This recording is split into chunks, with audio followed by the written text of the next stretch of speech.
सभी भक्तजनों को जय श्री माता रानी, जय श्री महामाया। आप सभी भक्तजनों के समक्ष श्रीमद् भगवद गीता के 18वां अध्याय बतलाएंगे। ओम श्री परमात्मने नमः। उसके उपरांत अर्जुन बोले, हे महाबाहो, हे अंतर्यामिन, हे वासुदेव, मैं संन्यास और त्याग के तत्व को पृथक पृथक जानना चाहता हूँ। इस प्रकार अर्जुन के पूछने पर श्री कृष्ण भगवान बोले, हे अर्जुन, कितने ही पंडित जन तो काम्य कर्मों के त्याग को संन्यास जानते हैं और कितने ही विचार कुशल पुरुष सब कर्मों के फल के त्याग को त्याग कहते हैं, तथा कई एक विद्वान ऐसे कहते हैं कि कर्म सभी दोष युक्त है, इसलिए त्यागने के योग्य है, और दूसरे विद्वान ऐसे कहते हैं कि यज्ञ, दान और तप रूप कर्म त्यागने योग्य नहीं है। परंतु हे अर्जुन, उस त्याग के विषय में तू मेरे निश्चय को सुन। हे पुरुष श्रेष्ठ, वह त्याग सात्विक, राजस और तामस ऐसे तीनों प्रकार का ही कहा गया है, तथा यज्ञ, दान और तप रूप कर्म त्यागने योग्य नहीं है, किंतु वह निसंदेह करना कर्तव्य है, क्योंकि यज्ञ, दान और तप यह तीनों ही बुद्धिमान पुरुषों को पवित्र करने वाले हैं। इसलिए हे पार्थ, यह यज्ञ, दान और तप रूप कर्म तथा और भी संपूर्ण श्रेष्ठ कर्मों, आसक्ति को और फलों को त्याग कर अवश्य करना चाहिए, ऐसा मेरा निश्चय किया हुआ उत्तम मत है। और हे अर्जुन, नियत कर्म का त्याग करने योग्य नहीं है, त्याग करना योग्य नहीं है, इसलिए मोह से उसका त्याग करना तामस त्याग कहा गया है। यदि कोई मनुष्य जो कुछ कर्म है वह सब ही दुख रूप हैं ऐसे समझकर शारीरिक क्लेश के भय से कर्मों का त्याग कर दें, तो वह पुरुष उस राजस त्याग को करके भी त्याग के फल को प्राप्त नहीं होता है, अर्थात उसका वह त्याग करना व्यर्थ ही होता है। हे अर्जुन, करना कर्तव्य है ऐसे समझकर ही जो शास्त्र विधि से नियत किया हुआ कर्तव्य कर्म, आसक्ति को और फल को त्याग कर किया जाता है, वह ही सात्विक त्याग माना गया है। अर्थात कर्तव्य कर्मों को स्वरूप से न त्याग कर उनमें जो आसक्ति और फल का त्यागना है, वही सात्विक त्याग माना गया है। हे अर्जुन, जो पुरुष कल्याण कारक कर्म से तो द्वेष नहीं करता है और कल्याणकारक कर्म में आसक्त नहीं होता है, वह शुद्ध सत्व गुण से युक्त हुआ पुरुष संशय रहित, ज्ञानवान और त्यागी है। क्योंकि देहधारी पुरुष के द्वारा संपूर्णता से सब कर्म त्यागे जाने को शक्य नहीं है। इससे जो पुरुष कर्मों के फल का त्यागी है, वही त्यागी है ऐसे कहा जाता है। सकामी पुरुषों के कर्म का ही अच्छा बुरा फल और मिला हुआ ऐसे 3 प्रकार का फल मरने के पश्चात भी होता है, और त्यागी पुरुषों के कर्मों का फल किसी काल में भी नहीं होता, क्योंकि उनके द्वारा होने वाले कर्म वास्तव में कर्म नहीं है। हे महाबाहो, संपूर्ण कर्मों के सिद्धि के लिए अर्थात संपूर्ण कर्मों के सिद्ध होने में यह 5 हेतु सांख्य सिद्धांत में कहे गए हैं, उनको तू मेरे से भली प्रकार जान। हे अर्जुन, इस विषय में आधार और कर्ता तथा न्यारे न्यारे करण और नाना प्रकार की न्यारी न्यारी चेष्टा एवं वैसे ही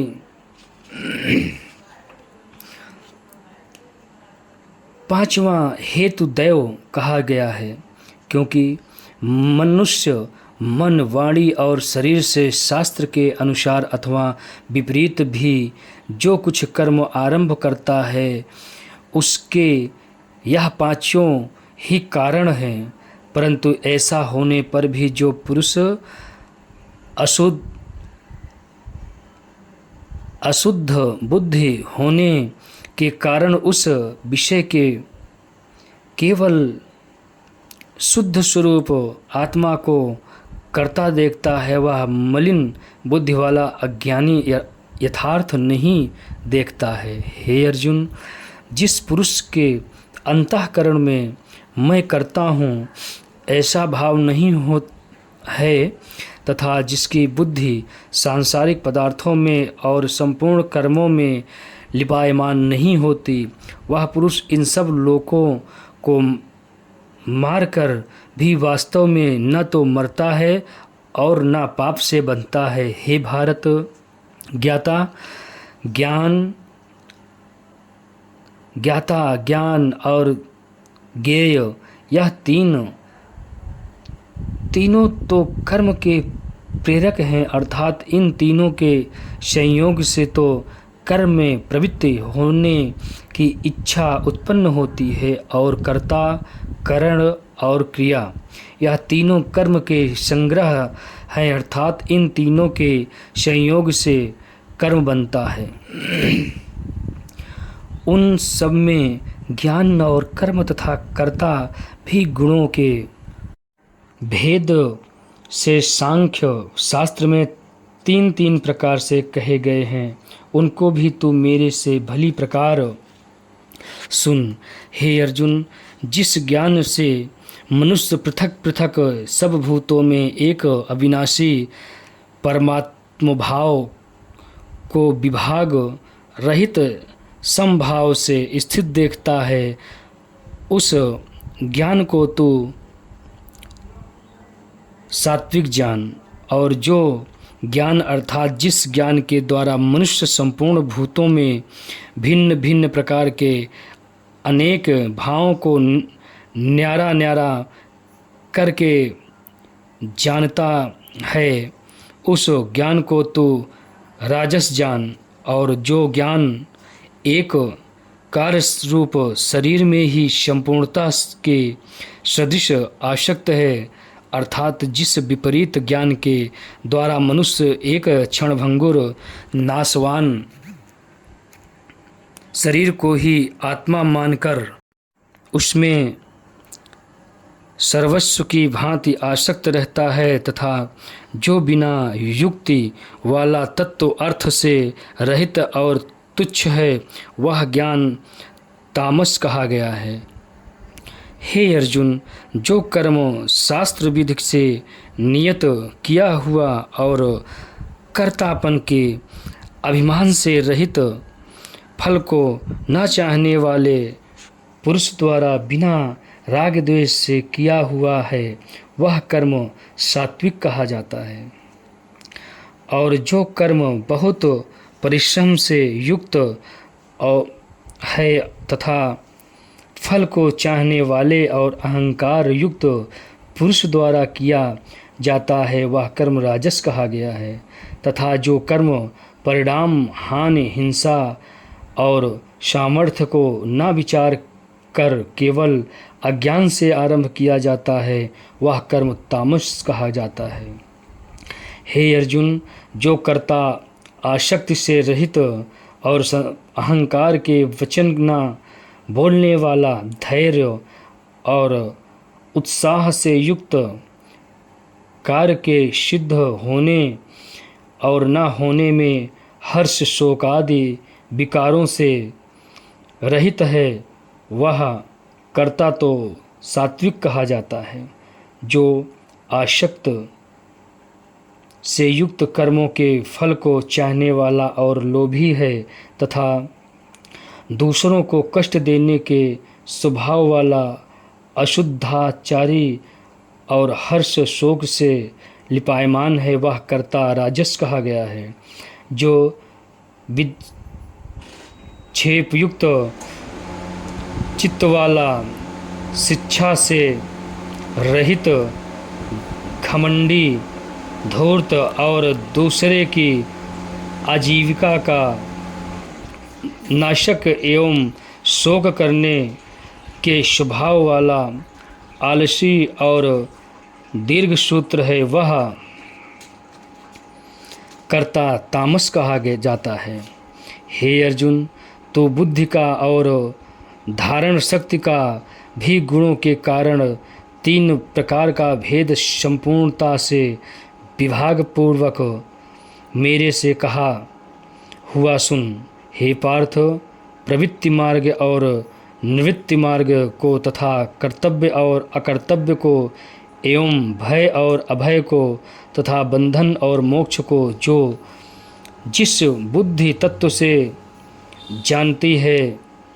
जानता है वह बुद्धि तो सात्विकी है। हे पार्थ, जिस बुद्धि के द्वारा मनुष्य धर्म और अधर्म को तथा कर्तव्य और अकर्तव्य को भी यथार्थ नहीं जानता है, वह बुद्धि राजसी है। और हे अर्जुन, जो तमोगुण से आवृत्त हुई बुद्धि अधर्म को धर्म ऐसा मानती है तथा और भी संपूर्ण अर्थों को विपरीत ही मानती है, वह बुद्धि तामसी है। हे पार्थ, ध्यान योग के द्वारा जिस अव्यभिचारिणी धारणा से मनुष्य मन, प्राण और इंद्रियों की क्रियाओं को धारण करता है, वह मनुष्य मन, प्राण और इंद्रियों की क्रियाओं को धारण करता है, वह धारणा तो सात्विकी है। और हे पृथापुत्र अर्जुन, फल की इच्छा वाला मनुष्य अति आसक्ति से जिस धारणा के द्वारा धर्म, अर्थ और कामों को धारण करता है, वह धारणा राजसी है। तथा हे पार्थ, दुष्ट बुद्धि वाला मनुष्य जिस धारणा के द्वारा निद्रा, भय, चिंता और दुख को एवं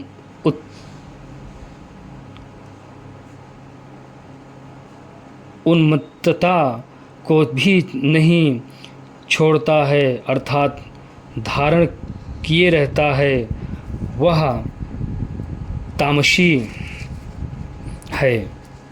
हे अर्जुन, अब सुख भी तो 3 प्रकार से मेरे से सुन। हे भरतश्रेष्ठ, जिस सुख में साधक पुरुष भजन, ध्यान और सेवादि के अभ्यास में से रमण करता है और दुखों के अंत को प्राप्त होता है, वह सुख प्रथम साधन के आरंभ काल में यद्यपि विष के सदृश भासता है, परंतु परिणाम में अमृत के तुल्य है। इसलिए जो भगवत विषय को बुद्धि के प्रसाद से उत्पन्न हुआ सुख है, वह सात्विक कहा गया है।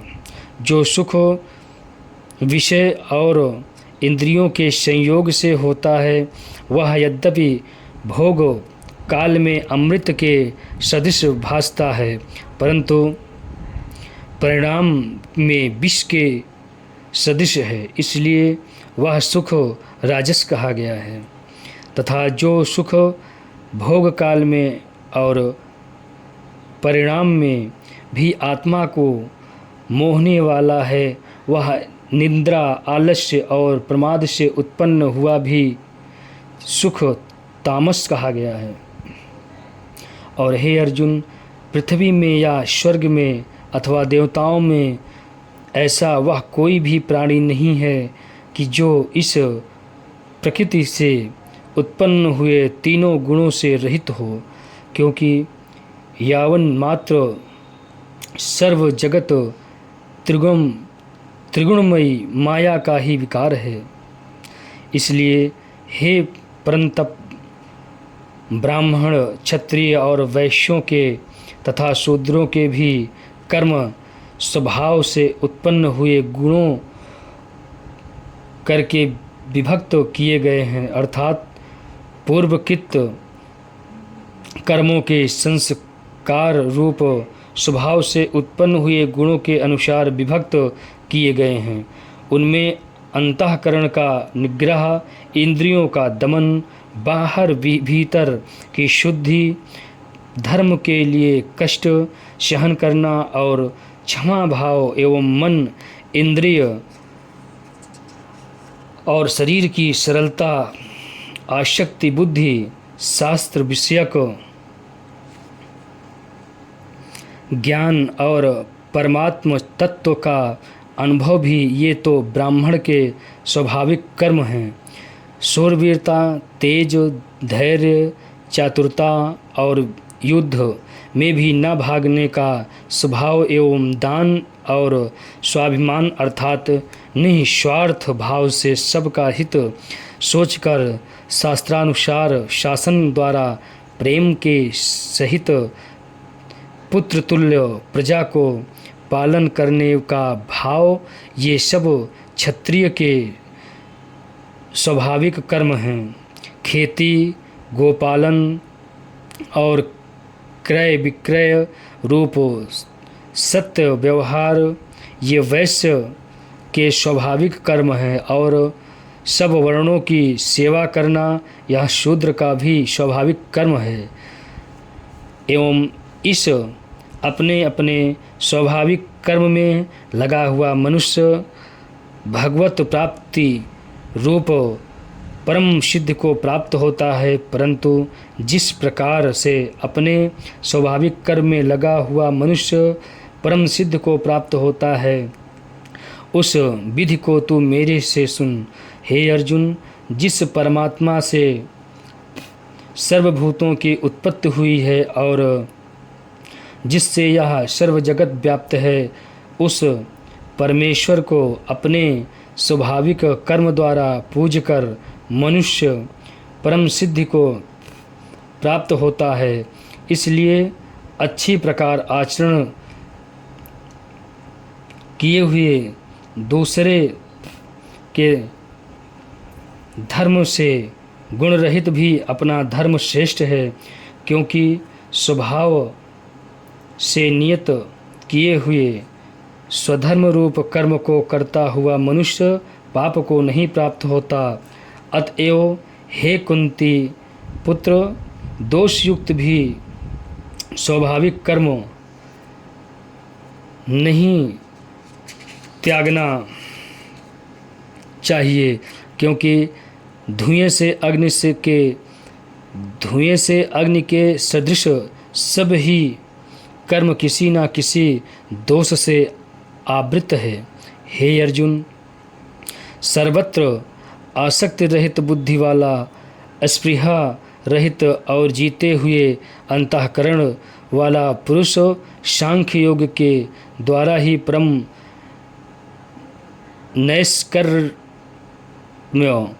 नैष्कर्म्य सिद्धि को प्राप्त होता है, अर्थात क्रिया रहित शुद्ध सच्चिदानंद घन परमात्मा की प्राप्ति रूप परम सिद्धि को प्राप्त होता है। इसलिए हे कुंती पुत्र, अंतःकरण की शुद्धि रूप सिद्धि को प्राप्त हुआ पुरुष जैसे सांख्य योग के द्वारा सच्चिदानंद घन ब्रह्म को प्राप्त होता है, तथा जो तत्व ज्ञान की परानिष्ठा है उसको तू भी मेरे से संक्षेप से जान। हे अर्जुन, विशुद्ध बुद्धि से युक्त एकांत और शुद्ध देश का सेवन करने वाला तथा मिताहारी, जीते हुए मन वाणी शरीर वाला और दृढ़ वैराग्य को भली प्रकार प्राप्त हुआ पुरुष निरंतर ध्यान योग के परायण हुआ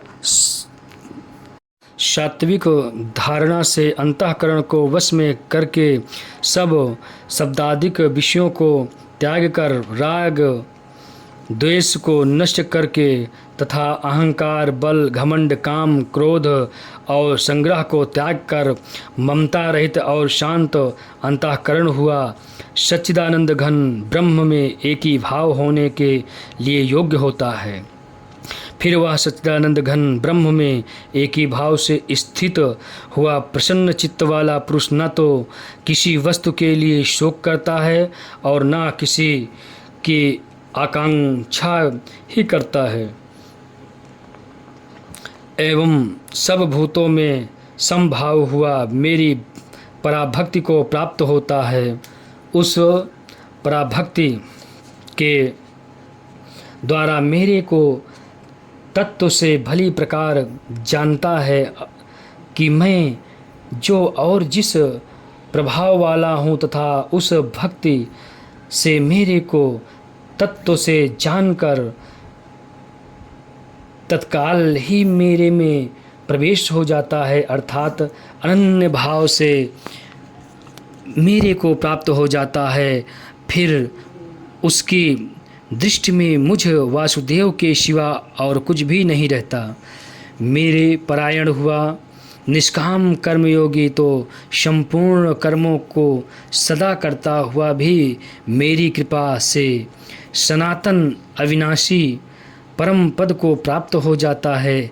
इसलिए हे अर्जुन, तू सब कर्मों को मन से मेरे में अर्पण करके मेरे परायण हुआ समत्व बुद्धि रूप निष्काम कर्मयोग का अवलंबन करके निरंतर मेरे में चित्त वाला हो। इस प्रकार तू मेरे में निरंतर मन वाला हुआ मेरी कृपा से जन्म मृत्यु आदि सब संकटों को अनायास ही तर जाएगा। और यदि अहंकार के कारण मेरे वचनों को नहीं सुनेगा तो नष्ट हो जाएगा, अर्थात परमार्थ से भटक जाएगा। जो तू अहंकार को अवलंबन करके ऐसा मानता है कि मैं युद्ध नहीं करूँगा तो यह तेरा निश्चय मिथ्या है, क्योंकि क्षत्रियपन का स्वभाव तेरे को जबरदस्ती युद्ध में लगा देगा।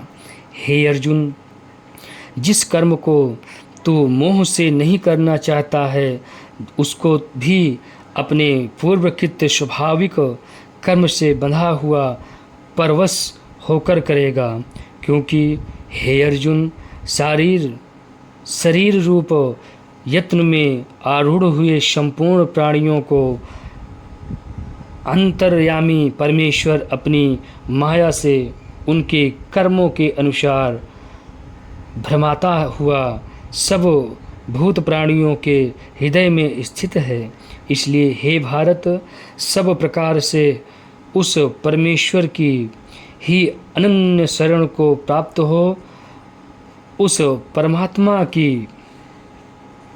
कृपा से ही परम शांति को और सनातन परम धाम को प्राप्त होगा। इस प्रकार यह गोपनीय से भी अति गोपनीय ज्ञान मैंने तेरे लिए कहा है। इस रहस्ययुक्त ज्ञान को संपूर्णता से अच्छी प्रकार विचार करके फिर तू जैसे चाहता है वैसे ही कर, अर्थात जैसी तेरी इच्छा हो वैसा ही कर। इतना कहने पर भी अर्जुन का कोई उत्तर नहीं मिलने के कारण श्री कृष्ण भगवान फिर बोले, हे अर्जुन, संपूर्ण गोपनीयों से भी अति गोपनीय मेरे परम रहस्ययुक्त वचन को तू फिर भी सुन, क्योंकि तू मेरा अतिशय प्रिय है। इससे यह परम हितकारक वचन मैं तेरे लिए कहूँगा। हे अर्जुन, तू केवल मुझ सच्चिदानंद घन वासुदेव परमात्मा में ही अनन्य प्रेम से नित्य निरंतर अचल मन वाला हो और मुझ परमेश्वर को ही अतिशय श्रद्धा भक्ति सहित निष्काम भाव से नाम गुण और प्रभाव के श्रवण कीर्तन मनन और पठन पाठन द्वारा निरंतर भजने वाला हो तथा मेरा शंख चक्र गदा पद्म और किरीट कुंडल आदि भूषणों से युक्त पीतांबर वन वाला और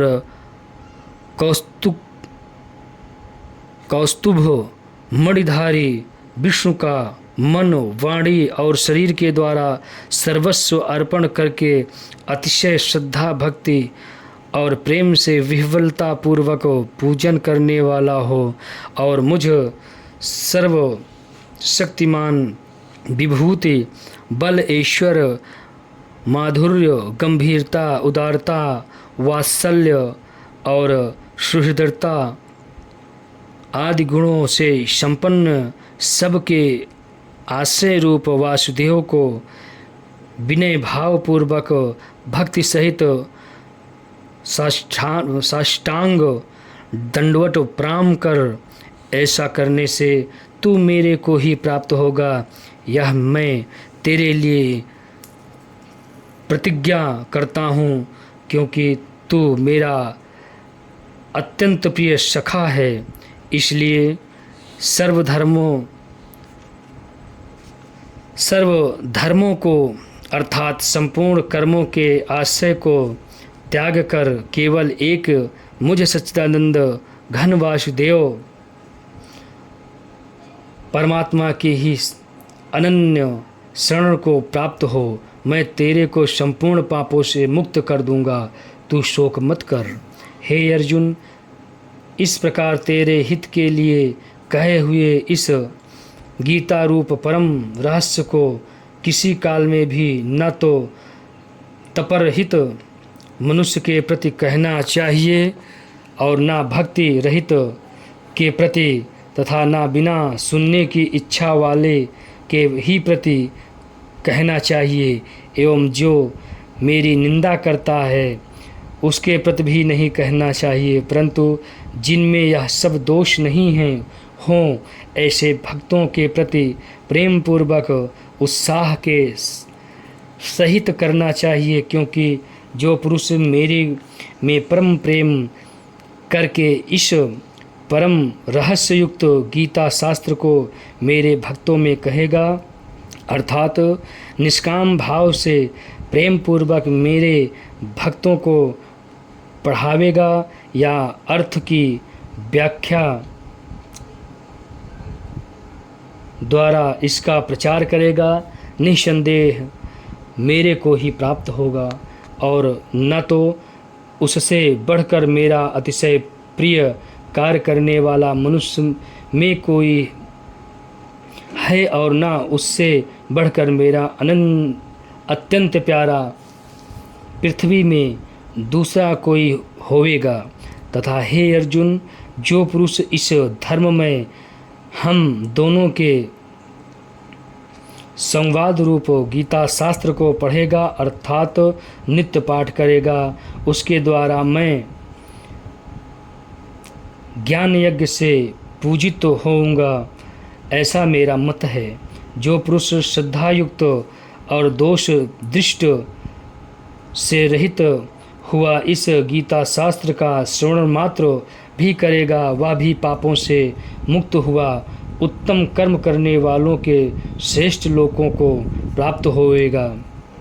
इस प्रकार गीता का महात्म्य कहकर भगवान श्री कृष्णचंद्र आनंद कंद ने अर्जुन से पूछा, हे पार्थ, क्या यह मेरा वचन तैने एकाग्र चित्त से श्रवण किया? और हे धनंजय, क्या तेरे अज्ञान से उत्पन्न हुआ मोह नष्ट हुआ? इस प्रकार भगवान के पूछने पर अर्जुन बोले, हे अच्युत, आपकी कृपा से मेरा मोह नष्ट हो गया है और मुझे अमृत प्राप्त हुई है, इसलिए मैं संशय रहित हुआ स्थिर हूँ और आपकी आज्ञा पालन करूँगा। इसके उपरांत संजय बोले, हे राजन, इस प्रकार मैंने श्री वासुदेव के और महात्मा अर्जुन के इस अद्भुत रहस्ययुक्त और रोमांच कारक संवाद को सुना। कैसे श्री व्यास जी की कृपा से दिव्य दृष्टि द्वारा मैंने इस परम रहस्ययुक्त गोपनीय योग को साक्षात कहते हुए स्वयं योगेश्वर श्री कृष्ण भगवान से सुना हूँ। इसलिए हे राजन, श्री कृष्ण भगवान और अर्जुन के इस रहस्ययुक्त कल्याणकारक और अद्भुत संवाद को पुनः पुनः स्मरण करके मैं बारंबार हर्षित होता हूँ तथा हे राजन, श्री हरि के उस अति अद्भुत रूप को भी पुनः पुनः स्मरण करके मेरे चित्त में महान आश्चर्य होता है और मैं बारंबार हर्षित होता हूँ। हे राजन, विशेष क्या कहूँ, जहाँ योगेश्वर श्री कृष्ण भगवान हैं और जहाँ गांडीव धनुषधारी अर्जुन हैं, वहीं पर श्री विजय विभूति और अचल नीति है, ऐसा मेरा मत है। ओम तत्सत। ओम श्रीमद् भगवद गीता रूपी उपनिषद एवं ब्रह्म विद्या तथा योग शास्त्र विषयक श्री कृष्ण और अर्जुन के संवाद में मोक्ष संन्यास योग नामक 18वां अध्याय। ओम तत्सत। आप सभी भक्तजन जो भी हमारे चैनल महामाया योगा दरबार को सब्सक्राइब ना किए हों, आप लोग हमारे चैनल महामाया योगा दरबार को सब्सक्राइब करें, ज़्यादा से ज़्यादा वीडियो को शेयर करें, ज़्यादा से ज़्यादा लाइक करें। जय माता दी, जय श्री महामाया।